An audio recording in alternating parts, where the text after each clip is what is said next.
December 16, 1944, 05:31.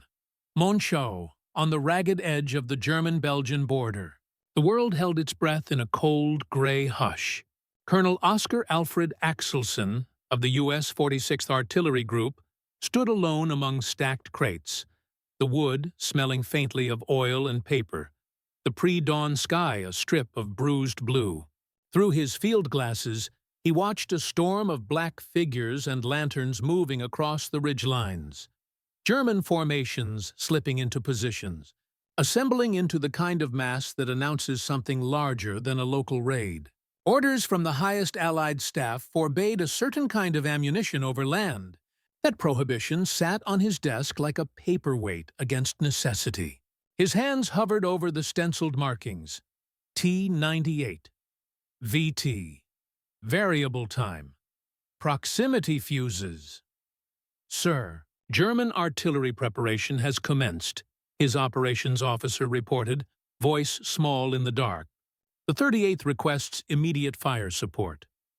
Axelson looked at the crates again and felt the weight of a choice that would break rules and, he suspected, remake a battlefield. He thought of foxholes, of boys who'd trained to duck into earth and wait. He thought of the incoming columns on the ridge. He thought of orders that had been written in rooms far from frost and fear. He signed for the shells he was not supposed to use and spoke over the radio. Load the VT rounds. Use the code name. 47 minutes later, at 06:18, the first salvo arced into the bleak morning, where conventional shells would strike earth and bury fragments in soil. These did something the world had not yet fully imagined. They detonated mid-air, 30 feet above the heads of men who had spent their lives learning to survive impacts from below. The fragments rained down at angles that turned foxholes into funnels of death. The scene unfolded with a disorienting quickness. Men diving as they always had, then tumbling out into shredded air and broken wood. The doctrine of the last century met the electronics of the new one, and the result was immediate, brutal, and decisive. The fuse itself was a paradox, elegantly simple in concept, fiendishly complex in execution. A tiny radio station trapped inside the nose of a steel shell that would be launched at thousands of feet per second and endure acceleration so severe it would liquefy most human tissue. It contained vacuum tubes, capacitors, a wind-driven generator that woke only after the shell spun into flight. Inert in the hand, alive in the air. It measured distance and chose, with the cold logic of circuitry, the precise moment to detonate. 30 feet, not on the ground, not on contact, but above, where downward traveling fragments would find heads, shoulders, and the shallow sanctuaries of foxholes. The proximity fuse was not a single laboratory scribble. It was an industrial crusade. In factories from Cincinnati to Ipswich, lines of women and men worked under filters and microscopes, assembling parts to tolerances measured in 10,000ths of an inch. New plastics, hardened vacuum tubes, microscopic assembly jigs. The program consumed materials and minds. By late 1943, American plants were pumping out tens of thousands of fuses a day. By 1945, production would reach dizzying sums. The technology had proved itself at sea first, turning anti-aircraft batteries from blunt hammers into surgical instruments that shredded incoming attackers with dramatically fewer rounds. But secrecy had kept it off land. Fear of an enemy examining undetonated fuses kept a technological advantage wrapped in a bureaucratic blanket. On that December morning, the bureaucracy met urgency and lost. The German attack that would be named the Ardennes Offensive, Hitler's last gamble in the West, was a press of men and metal aimed at splitting Allied lines. Against that pressure, the proximity fuse was unleashed, without clearance, by commanders who watched their infantry being ground down and chose survival over protocol. The effect was both physical and psychological. After-action reports from units like the 99th Infantry Division read like someone trying to explain a new kind of violence. Concentrations of VT-fused shells stopped lead battalions in their tracks. Medical services were overwhelmed. Men stepped over their dead to crawl forward. In village after village, field after field, the Wehrmacht met artillery that exploded above them with a consistency that took away the one shelter they had trusted the most: the earth. Numbers help only so much. The physics tells the story with a cold clarity. A conventional ground burst throws roughly half its fragments into the earth. Only a sliver goes upward. Foxholes had been life insurance. A 90% chance, roughly, against standard barrages. An airburst rearranges those odds. Detonate 30 feet up and nearly all fragments travel down or out in a cone that covers a vastly larger area. A lethal radius jumps from a few dozen yards to something that covers hundreds of square feet. A foxhole opens into a funnel. The wounds doctors saw were different. Punctures angled from above. Shoulders and skulls bearing patterns surgeons had seldom treated. Survival shrank, and the map of the battlefield changed overnight. German commanders were not entirely blind to the possibility of proximity detonation. Intelligence in late 1944 flagged odd fragment patterns and rising anti-aircraft kill rates. Some in German staff advocated investigation and countermeasures. Others dismissed the reports as impossible, attributing Allied successes to radar or denser gun lines. That dismissal, born of bias and institutional failure, proved fatal. When German forces captured thousands of fuses during the Ardennes fighting, they held the technology in their hands and failed to recognize it. They had tinkered with similar ideas before the war, experimented with acoustic and electrostatic triggers, but their factories and directives could not deliver the manufacturing miracle the Allied program had achieved. Hitler's edicts, industrial shortages, and the grinding attrition of war left them with theory and prototypes, not mass production. The proximity fuse did not spring from a single inventor, but from a network of laboratories, defense agencies, and industrial partners. A wartime collaboration that concentrated thousands of scientists and a supply chain hundreds of firms strong. The British Tizard mission had shared the idea and essential secrets. American industry had built the production skeleton. Johns Hopkins Applied Physics Laboratory became the heart of development, and the manufacturing lines became its muscles. It was a model of integration, scientist, factory, and front working as a single organism. That integration, more than any single breakthrough, was the fuse's true power. By Christmas, proximity fuses were being fired across the Ardennes. Artillery battalions reported dramatic effects. Divisions once pinned to defensive positions surged forward when artillery could now clear assembly areas with unprecedented efficiency. Patton, famously skeptical of new gadgets that didn't include armor and speed, reportedly came to regard the funny fuse as decisive. The psychological blow extended beyond immediate casualties. Prisoner interrogations revealed a recurring theme: bewilderment and helplessness. Men described shells that always burst at treetop height, that made deeper holes useless, that shredded any ground cover they trusted. Where doctrine had trained soldiers to trust the shape of the earth, the fuse introduced a predictable, terrifying regularity. A 30-foot rule that made the familiar deadly.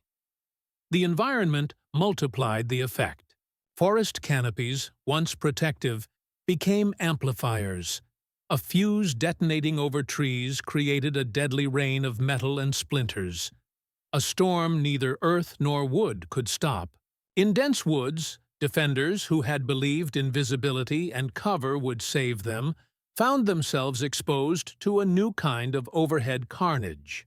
The sick geometry of the Airburst turned terrain into an accomplice of destruction.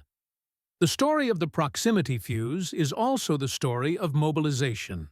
Plants ran around the clock, workers learning microscopic assembly tasks that would later feed the electronics revolution. Quality control rejected a quarter or more of parts. Waste that would have been untenable in many wartime economies but was sustainable in an American system that could afford to destroy more precision parts each day than an enemy produced monthly. The supply chain spanned continents. Copper from Montana, silver hoarded and allocated, plastics synthesized on new lines. The effort looked less like a wartime sprint and more like building an industrial nation in miniature, with every part choreographed to deliver disposable sophistication at mass scale. Yet the fuse had limits and costs. Commanders had to weigh its power against the danger of friendly casualties.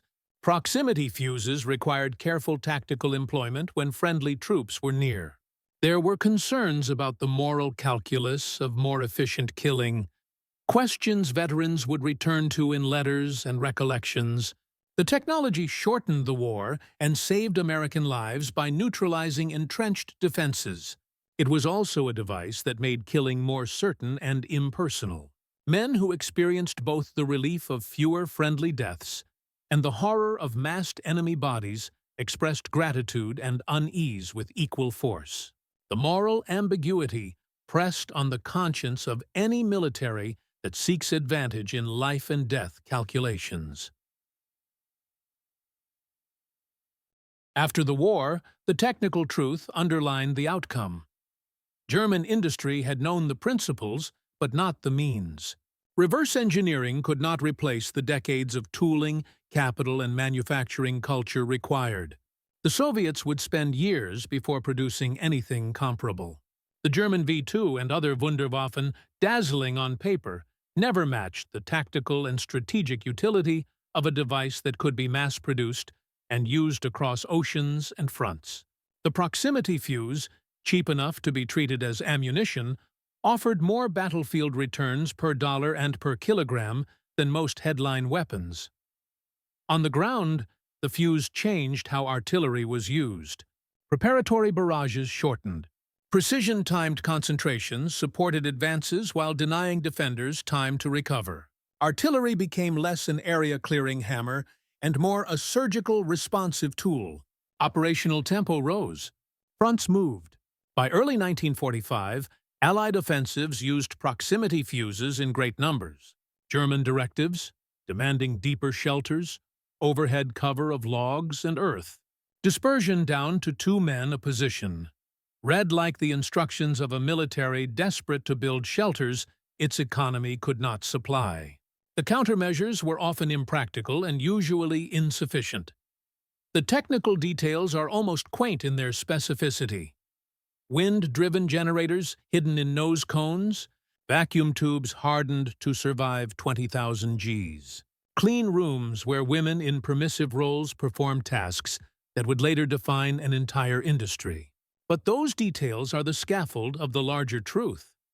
A democracy that could harness dispersed industry, scientific institutions, and the will to coordinate them at scale produced a weapon whose effect was not merely physical, but institutional. The 30 feet between burst and earth became a measure of the distance between production philosophies. By March and into the spring of 1945, captured reports from German technical intelligence admitted what defeat had already intimated. The American proximity fuse represented leaps in miniaturization and industrial practice they could not replicate in war's remaining months. Recommendations describing the impossibility of catching up under current conditions read like the honest residue of a lost race. The fuse sped the collapse of defenses that might otherwise have prolonged bloodshed and, critics would argue, shortened the calendar that hung like a noose over occupied peoples and camps. In the end, the proximity fuse's legacy extended beyond its immediate lethality.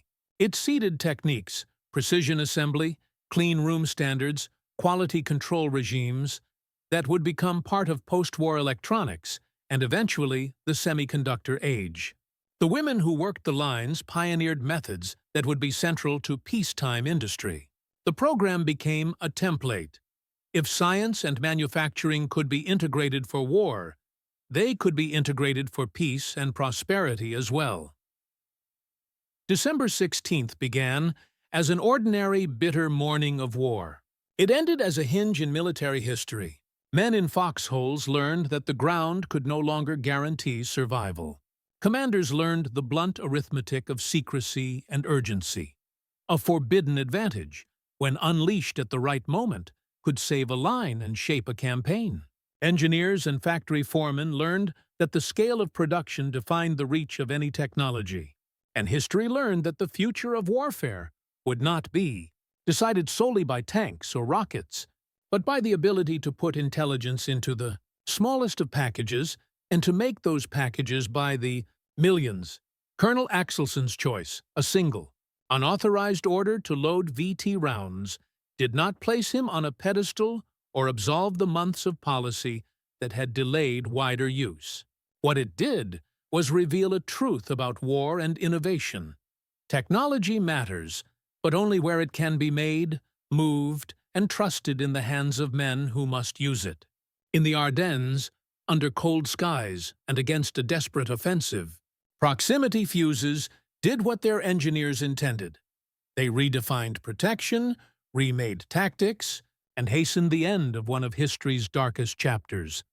And for those who stood on the ridgelines that winter, 30 feet became more than a measurement. It became a margin between life and death, between an old confidence in earthworks and a new reality where a radio whisper inside steel decided the instant of ruin. The future of warfare had arrived in a wooden crate stamped with a code, in the click of a loader, in the air's thin, sudden bloom of fire and steel. It arrived quietly, precisely, and in numbers. It arrived in the 30 feet between the sky and the ground.